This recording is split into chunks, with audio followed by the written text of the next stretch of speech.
Hello everyone, I'm Meteorologist Charlie Ironmonger. Thank you so much for joining me today for your 2 p.m. news and weather update from the First Alert Desk. And we've got news out of Craven County where a Florida woman is being charged with crimes related to a scam in North Carolina. Here is the mugshot of Christina Julian, the woman again accused of really perpetrating a multi-million-dollar romance scam. Now, she was extradited from Florida last week. Deputies say the 56-year-old Naples, Florida woman is suspected of scamming some $3 million from multiple victims across the country over the past 6 years. Now, in Craven County, Julian is accused of scamming a woman out of $139,900. Warrants say, quote, this money was paid for an unknown male to, quote, get back to the United States, end quote. Now, court documents say the scam happened between July 21st and August 28th of last year. Julian is charged with obtaining property by false pretense in excess of $100,000 and felony exploiting the elderly. The woman is jailed on a $350,000 bond. Now, according to the Federal Trade Commission, millions of people use online dating apps or social networking sites to meet someone. But instead of finding romance, they may find a scammer trying to trick them into sending money. Romance scammers create fake profiles on dating sites and apps or contact you through popular social media sites like Instagram or Facebook. The scammers strike up a relationship with you to build up trust, sometimes talking or chatting several times a day. Then, they make up a story and ask for money. People reported paying romance scammers more with gift cards than with any other payment method. Romance scammers adjust their story to what they think will work in each situation. Scammers say they can't meet you in person. They might say they're living or traveling outside of the country, working on an oil rig, in the military, or working with an international organization. Scammers will ask you for money. Once they gain your trust, they'll ask you to help pay medical expenses for them or a family member, buy their ticket to visit you, pay their visa, or help them pay fees to get out of trouble. They may even offer to help you get started in cryptocurrency investing. Now, if you paid a romance scammer with a gift card, wire transfer, credit or debit card, or cryptocurrency, contact the company or your bank right away. Tell them that you paid a scammer and ask them to refund your money. If you think it's a scam, report it to the FTC at reportfraud.ftc.gov. Notify the social networking site or app where you met the scammer too. Never send money or gifts to a sweetheart you haven't met in person. And now we also want to turn our attention to a drug arrest in Dare County, around the Manteo area. Around 7:33 p.m. on Saturday, deputies were called to a disturbance at Roanoke Island near Manteo. Deputies say they saw drug paraphernalia, resulting in a search that seized marijuana and a straw with cocaine residue. Now, Angela Baum, 28, was charged with possession of cocaine, possession of a Schedule 6 controlled substance, possession of marijuana greater than half an ounce to 1.5 ounces, possession of marijuana paraphernalia, and possession of drug paraphernalia. She was taken to jail on a $30,000 secured bond. Now we also want to highlight unfortunate news out of Martin County about a fatal crash that happened. A Windsor man was killed when a car ran off the highway Saturday afternoon in Martin County. Now, the Highway Patrol says a single vehicle crash happened just before 3 p.m. on Highway 903 near David Brown Road. They say a car driven by 37-year-old Oge Bertanucci of Tarboro ran off the road and into a ditch. It overturned multiple times before landing back on the highway. Killed was 29-year-old James Jean of Windsor, while Bernaducci and 2 others in the car were taken to ECU Health Medical Center with injuries. Troopers say the circumstances of the crash are still under investigation.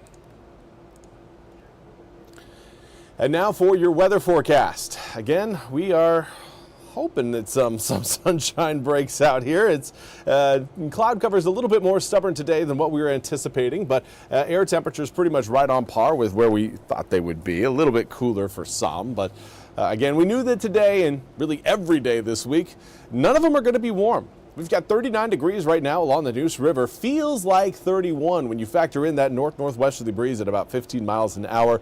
Winds are going to make it feel quite a bit cooler today, and we have actually seen air temperatures come down in New Bern along with Jacksonville. We're both at, Jacksonville was at 42. New Bern was sitting at around 41 degrees at last check. So seeing air temperatures come down, likely due to the lack of sunshine and also the north-northwesterly winds that are blowing in at about 7 to 15 miles an hour. So through the rest of today, we're going to continue to see those temperatures really struggle to get really warmer. So that's essentially what we have got coming up for the rest of this afternoon. But let's fast forward into tomorrow, because overnight tonight, skies are going to remain clear. Northwesterly winds will still be strong enough to push colder air into the east, and that's going to drive temps down into the teens. Coming up next, well, really tomorrow morning. It's going to be very cold out there, especially when you factor in those winds. 17 degrees at 7 a.m. We'll likely feel around 13, 14 degrees, even just with a light 5-mile-per-hour breeze. Now, air temperatures will get up to around freezing by noon, but the first half of the day, a.m. hours, freezing. Freezing cold, literally freezing cold. Now, tomorrow afternoon, we're back in the mid, possibly upper 30s. A few of us, again, will get up to maybe around 37, possibly 38 degrees, but certainly not enough to warrant you ditching the jacket. You're going to want to keep that coat handy because it is going to be a cold one throughout the day tomorrow, and we've got more cold air on the way as we head through Wednesday, Thursday, and Friday. On Wednesday, we will actually see our warmest temperature of the week in the low 40s, but then we've got that area of low pressure over Michigan. That's going to be extending its cold front down across the east over Wednesday. This is Wednesday, 9 a.m., and you can see that cold front just moving south of the North Carolina-Virginia line, and that is going to introduce us to our cold air mass that could lead to potentially some snowflakes coming in as we head into really this coming weekend. We do have an opportunity for perhaps maybe a few stray flakes around the Albemarle Sound later on this evening, but certainly not enough that's going to support any sort of accumulations. Just kind of a brief little quick shot of some snowflakes. It'll look beautiful. If you can, if you're around the area, snap a picture. Take a look at it. Again, 8, 9, 10 p.m. tonight, but then through the day tomorrow and the day after tomorrow, likely looking at sunny skies. So here's a look at your full 8-day forecast. And again, attention coming up on the upcoming weekend. Highs in the mid-30s on both Saturday and Sunday. Overnight lows in the teens coming up Saturday night into Sunday. And with moisture present on both days, we again could be talking about some snow. Right now, models are suggesting that we again could see a rain-snow line yet again draped over eastern North Carolina for Saturday and Sunday.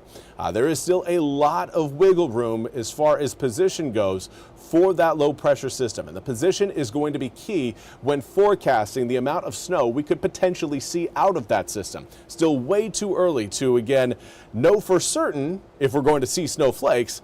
But also, again, too early to kind of give any sort of indication of who's going to see the most, because it all depends on how close that low gets to us, if we're going to actually keep our cold air, and then how much moisture, depending on that low's position, will actually get flung into eastern North Carolina. So still a lot of questions, a lot of uncertainty around this upcoming weekend's forecast, but we do again want to at least highlight the fact, want to first alert you to the opportunity for some snowflakes over both Saturday and potentially even into Sunday morning. I do want to say hello to Lynn Jones. Lynn, thank you so much for joining me over on Facebook. Hopefully you're having a fantastic Monday. Again, here's another quick look at that full 8-day forecast. Do note air temperatures really are going to be getting warm over the next 8 days.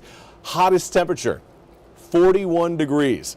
That's about 15 degrees cooler than our seasonal norm for this time of year. So, yeah.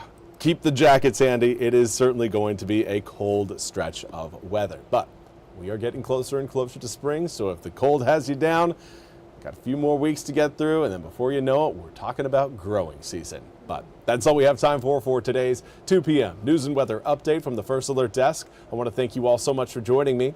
We'll be back with more news and weather coming up at 3 o'clock. Until then, have a fantastic rest of your Monday.